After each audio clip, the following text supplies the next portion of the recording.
Welcome to Wagner Online. This short tutorial is about how to use JSTOR. JSTOR is a database that is very scholarly, includes articles from the humanities, and which includes history and religion and literature. There are a few ebooks as part of the collection as well. One of the interesting things about JSTOR is that it only includes content that has been published earlier than the last 3 to 5 years. That means if you want cutting-edge research or very current journal articles, JSTOR is not the place to look because it contains resources that have been published in the not currently, but what we would call more back issue related. Now the content is very scholarly and still very much worth using, especially in these subject fields where currency may or may not be a relevant concern. So how do you find JSTOR?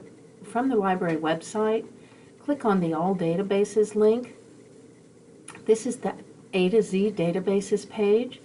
Here you can go to the J alphabet letter. You'll see JSTOR linked here. Simply click the link and you'll be taken to JSTOR.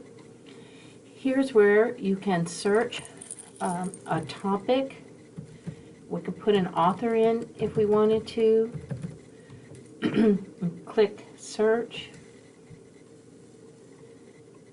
And you can see we have quite a few results for Edgar Allan Poe, but you can also see on the left where you can filter or limit, or in this case JSTOR refers to it as refine results.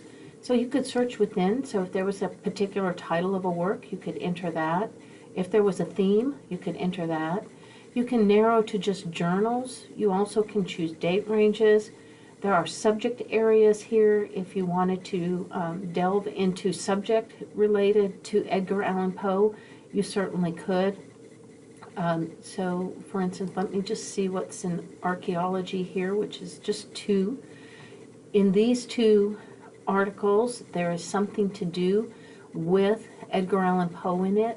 Since we searched it this way, it is a keyword, not necessarily the author or a title, so that's why you're getting it showing up in different ways. Let me go to American Studies here. Where you see on the right, well, let me talk about the journal article. If you want to see a little bit of an abstract, like ProQuest may have, click Show Snippets up at the top by relevance ranking, and you get a little bit about the article, which helps tremendously. Also notice in some of these they say review. So when it says review, it's a review of a book for the title that's represented here. So it's not necessarily a scholarly article. When you see journal article without the review, it's different. In this case, it says an obituary. There's front matter. There's review. You can, excuse me as I scroll on up to this. on the right, on the right, you can download the PDF of the article, you can save it, you can also cite it, and it gives you an example of an APA citation or an MLA. If you're a RefWorks user, you can put it into RefWorks. If you need help with this, just simply go back to Trevecca and there'll be the link to contact us.